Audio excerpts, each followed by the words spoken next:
Suburban Sentinel here with a video response to Maineprepper's extremely moving and powerful video entitled Betrayal, which deals with the potential of the United States government abrogating its responsibilities to our military service members and their families. I wrote to both of my state's U.S. senators and to my district congressional representative. The gist of my letter to all three representatives was that although I'm all in favor of fiscal prudence, I am vehemently opposed to balancing the United States budget on the backs of our current and former soldiers, sailors, and airmen. I encouraged my senators and district representative to oppose any potential cuts to or withholding of pay, benefits, or other compensation to current and former military members as well as their families. As of this date, August 3rd, 2012, I've gotten a response from both of the U.S. senators, and I will share them with you. This first response I received via email on July 25th of this year. Thank you for contacting me to express your concerns about national defense and domestic priorities. Our nation confronts an extremely challenging and unprecedented fiscal situation. In the face of unsustainable federal deficits and mounting debt, Congress has an urgent responsibility to get our economic house in order. This will involve many difficult and painful decisions about how to best allocate scarce federal resources to support important government programs, both at home and abroad. If we fail to make these hard choices now, we will continue to saddle ourselves, our children, and our grandchildren with additional debt that will only grow worse over time and that will undermine our ability to play the positive leadership role that I believe America must play in the world. Last year, Congress passed the Budget Control Act, Public Law 112-25, which imposed annual discretionary spending limits for the next 10 years in an effort to deal with our debt crisis.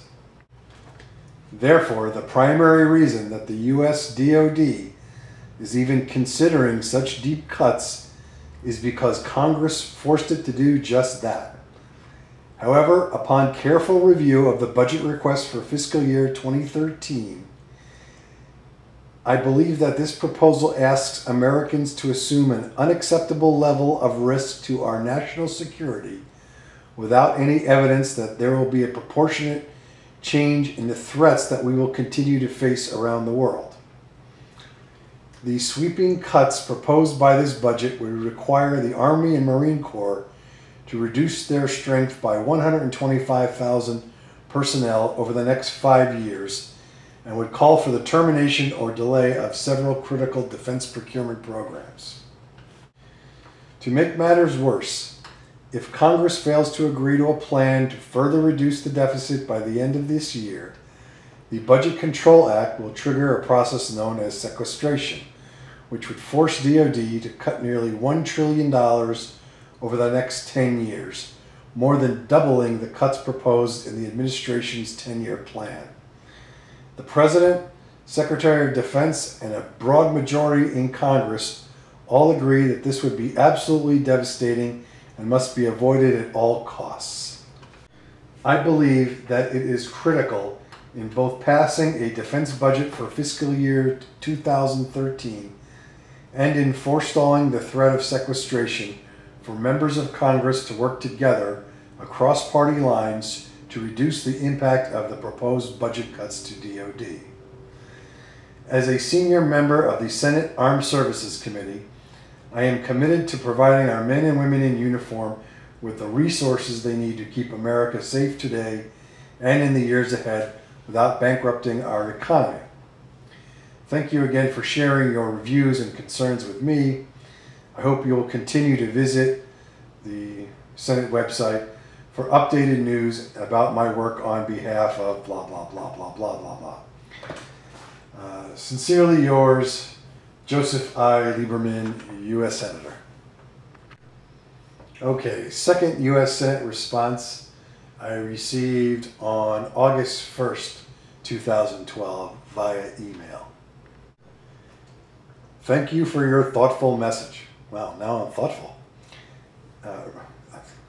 Once again, thank you for your thoughtful message regarding programs that help veterans. I appreciate hearing from you. While I strongly believe in the need to address our nation's growing deficit, this cannot be achieved by failing to honor our commitments to our men and women in uniform. I was proud to introduce as my first bill, number S1060, the Honoring All Veterans Act, which would help all veterans receive the job training and health benefits they deserve. Under the Budget Control Act, programs administered by the Department of Veterans Affairs are exempt from sequestration, along with certain programs benefiting World War II veterans. However, I share your concerns regarding any proposed DoD changes that would affect those who have served, including military retirees. The military retirement system must both incentivize military personnel to remain in service and adequately provide for those retirees who have spent their careers dedicated to defending our freedom. As a member of the Senate Armed Services Committee, I recently voted for the National Defense Authorization Act for fiscal year 2013. This bill improves the quality of life of all service members and their families. It authorizes an across-the-board pay increase of 1.7% for all members of the uniformed services. I will always stand up for the rights of service members, military retirees, and their families. I take all concerns regarding modifications to military pay, health care, or retirement very seriously. I am carefully reviewing the Department of Defense's new proposals, while I will seek to find cuts to wasteful programs that do not affect our national security.